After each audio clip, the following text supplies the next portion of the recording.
Well, Congressman, what in the world happened here? Well, first of all, Steve, thanks for having me on the show. I think this has certainly received some media attention. And I think it's important that I come in and have a chance to answer some questions, and listeners who are listening to the radio today can hear some of my comments directly.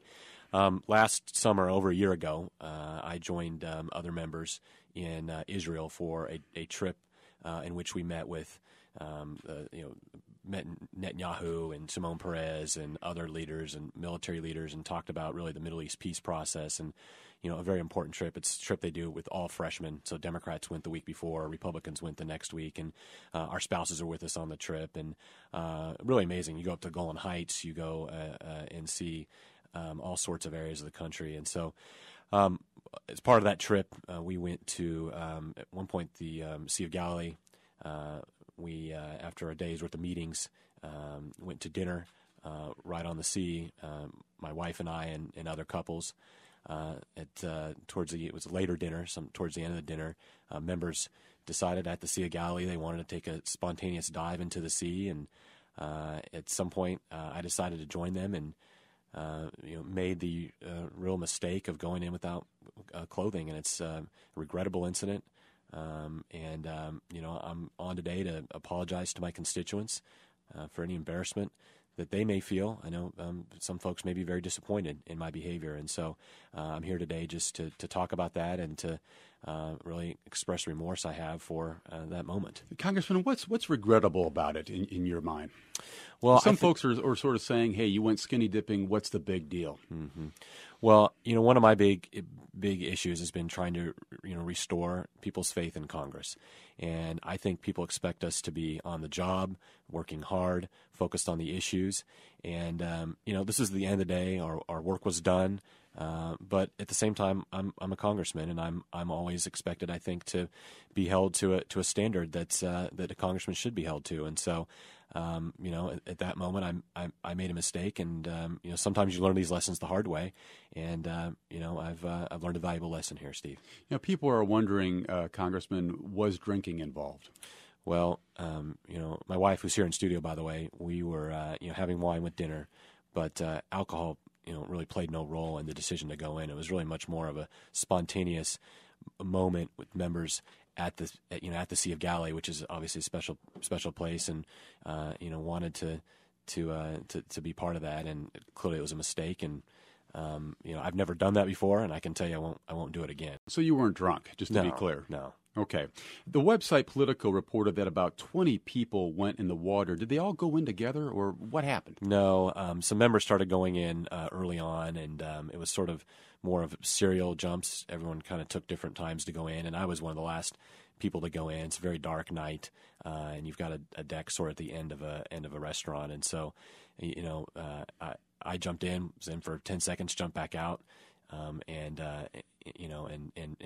moved on. And so it wasn't a scenario where you had everybody diving in at the same time as some sort of group deal. There were folks that jumped in and then went home, and others stayed and went in a little bit later. And some folks didn't jump in. That's right. Yeah. That's right. So you were in the water for just 10 seconds? 10 seconds. Okay, in and out. Just in and out, just to have the experience, really.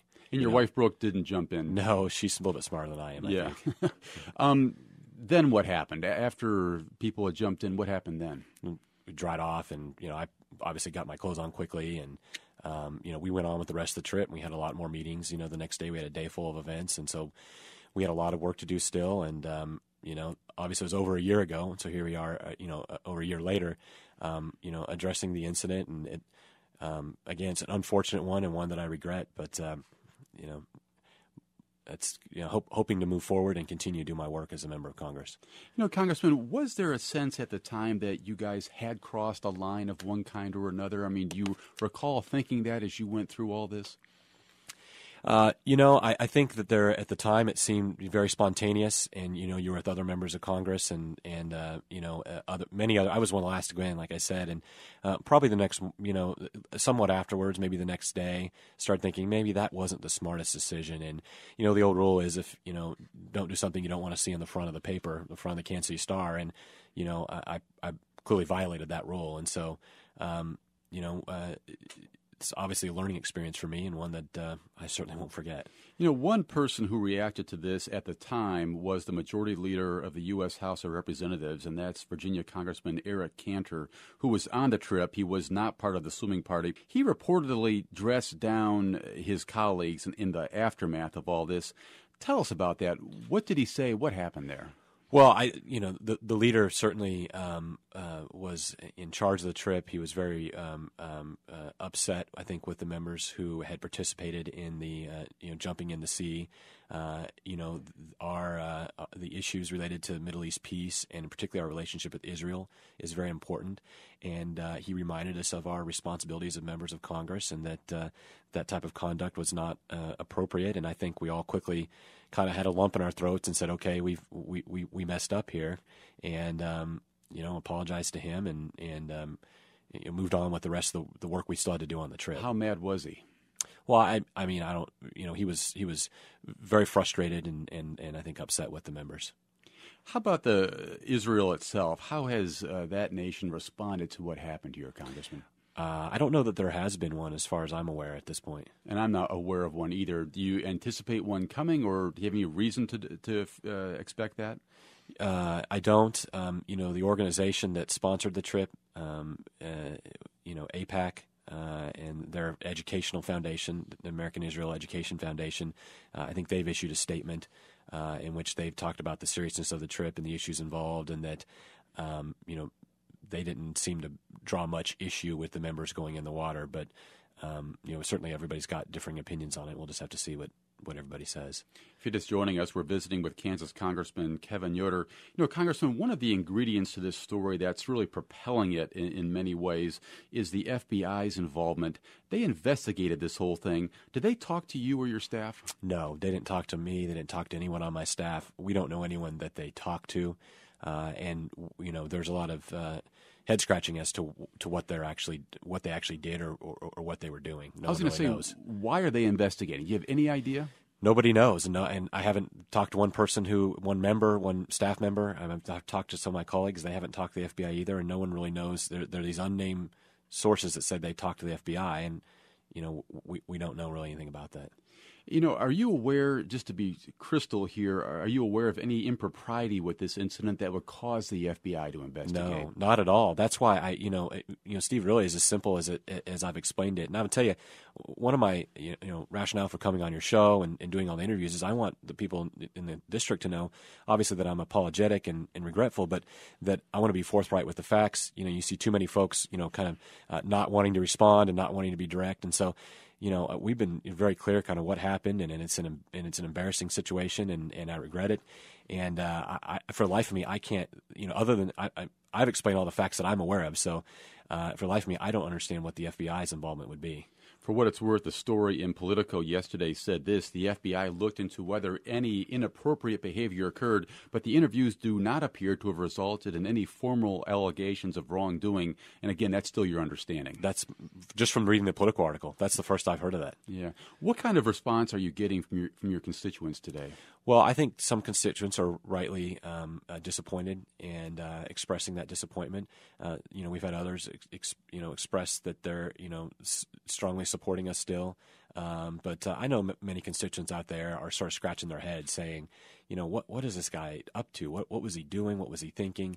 And so we're just, fielding calls at the office, taking calls and listening to folks and explaining our position, what we did, and trying to be as open as forthright as possible on the situation. One of the questions that I've heard people ask is AIPAC, as you explained, paid for this trip. What is AIPAC, and how common is it for an interest group like this to pay for congressional travel? It's the American Israel Political Action Committee, and it's a group that works to work with members of Congress to visit Israel, visit holy sites, Jerusalem, all the different issues that are facing the Middle East. They want members there to understand that and to build a relationship. Israel's our greatest friend in this situation. They're our greatest ally in the Middle East, and the concern with Iran, the concern with terrorism there, it may be at their front door, but we're the same. We're in the same scenario they are with many of these same enemies, and so building that relationship and understanding the challenges that unique region faces is important. And so that's why most Democrats and Republicans go from both parties as freshman members on a trip. That's the only trip I'm aware of like that and that occurs like that. Where you have an outside group, in this case a nonprofit educational foundation, that sponsors a trip for members to go to a region. So it's not a taxpayer-funded trip, and it's not a PAC-funded trip per se, even though it's AIPAC. They're actually not a lobbyist organization per se. They don't make donations. And it was actually the AEIF, which is the American Israel Education Foundation, their education wing, that sponsors the trip. Congressman, you're a freshman. You're in your first term, and you don't face any opposition in the fall. I'm just wondering, what do you think the consequence of something like this is going to be for you if you choose to have a long career in the House? Well, I think the consequence for me primarily is that I need to get out and work twice as hard to make sure that the constituents of the district understand that I understand the severity of this incident, and that I'm back to work, and I've been at work every day, and this is a moment that I regret, and that there's some I have to restore some trust, restore some faith, and we're already working hard to do that. And I take this job very seriously. We do it, Steve. We do a ton of town hall meetings. We're always out in the community. I'll listen to anybody, and I'm one of the folks, hopefully, that people see as open-minded. We often talk about the fact that I don't sign pledges, that I haven't taken the Grover Norquist tax pledge, that I'm willing to listen to people on both sides of the aisle. And I think, for the most part, people have been appreciative of that. Even folks that don't agree with my political philosophy understand that I'm willing to listen and learn and work together with folks. And so I'm going to continue to take that approach and continue to be a leader folks can be proud of in Washington, D.C. You get a sense, given the circumstances here, Congressman, that this thing will hang on you on some level for a while to come. Well, I mean, everything we do is part of our political biography. And so, while there are blemishes like this that, I'm obviously not proud of, there's also a lot of great things that, we've been doing in Washington and things we've been standing up for and those sorts of things. And, with the national debt and spending issues, with the economy the way it is, I really think that Americans ultimately be focused on the issues that affect their lives, and these types of things cause people to pause and say, is my member of Congress really focused on those issues? And my job is to make sure that people understand that I am, and that I'm at work every day, and that I take this very seriously. Congressman, thanks for coming in today. Yeah. Thanks for explaining all this. Great. Appreciate it very much. Thanks for having me in the studio today, You Steve. bet. That's Kansas Congressman Kevin Yoder of the state's 3rd District.